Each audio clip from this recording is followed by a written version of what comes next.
Row 18, plot 20. Hey everybody, welcome to the JLAmember channel. Today I'm doing a movie review for a new movie that just came out in 2023. It is the animated DC movie Legion of Superheroes. It has a 5.7 star rating on IMDb. The story was directed by JLAmember and written by Josie Campbell.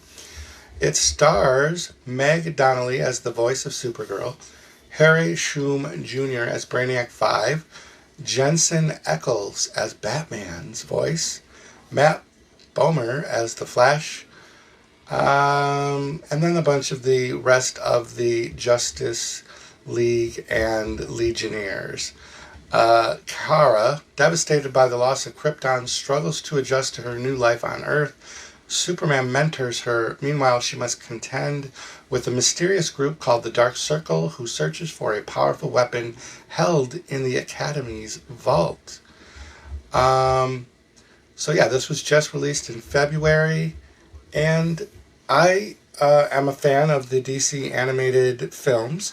They do a lot of standalone animated films. They do a lot of Elseworlds. The animation is usually pretty solid, and the stories are typically drawn right from comics, and they get the comic book accuracy a lot better than they can do with the live action. This movie was rated PG-13, so it's even got some like foul language and I guess animated violence. Usually I can find, for some violence and language. So if you like hearing swear words in your animated features, this might be the movie for you. The JLA, the Justice League, is a very small part of this, mostly Superman, and that's very small. It opens right up to an action sequence with Kara as a flashback still on Krypton. So it's kind of showing like the destruction of Krypton, but from Kara's mother's point of view, as opposed to the story that we're more familiar with, which is Kal-El and Jor-El. So we have Kara going through some training with her mother, and she's anxious to be accepted into the military academy and whatnot. And then the impending doom of Krypton is happening, and Kara's mother, and I don't know why I can't think of it right off the top of my head. I know it. Is it Lara Zor-El? She's like, oh, my brother told me that this might happen and gave me this ship to put you in. So I'm sending you off to safety.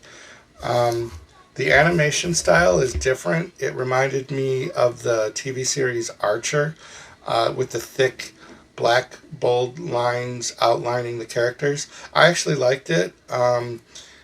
It wasn't like so distracting. Like typically DC movies have animated movies have a certain style, but this one was a refreshing, different look.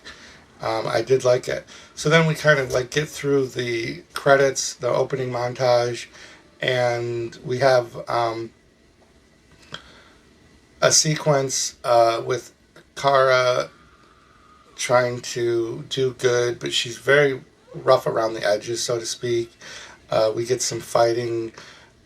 We see Solomon Grundy, who he is a hit or miss character for me when people do it. And I know in the comic books he has a history of being smart or dumb or strong or weak or whatever. But they don't ever play that up very well in the movies, animated series at all, or even on Stargirl. I did like Supergirl's look. She has the classic long blonde hair with the red skirt and the long blue sleeve top. I was happy they went with that. The Superman in this seemed a little too thin, like a little gaunt for my tastes for a Superman. I don't know if they were trying to do like a Christopher Reeves body type, but that didn't even really seem to work. We have Flash, Batman make appearances, and All the colors in general were very good. They were flat, muted colors, but it really worked for me in this. Like the reds weren't like the vibrant fire truck red. They were more of a muted red. Same with the blues.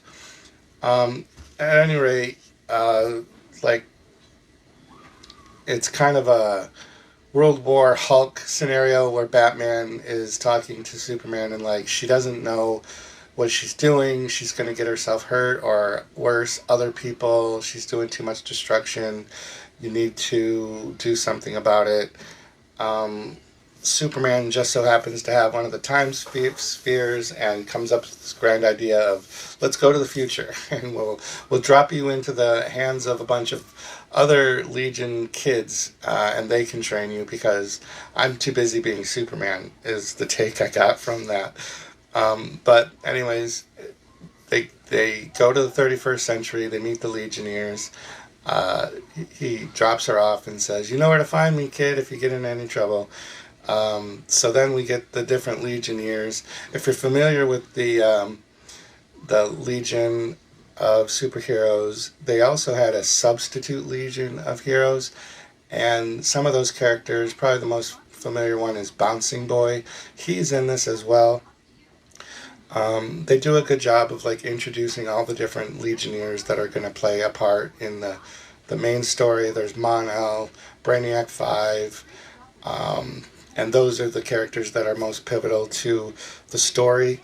And there's the subplot of this secret organization, the Dark Circle, that was hinted on in the first act of the movie before Kara went to the future, but then they're also in the future. And what is it for? Because they're trying to gain this thing that the vault in the academy is holding. It's so secure that nobody can break into it.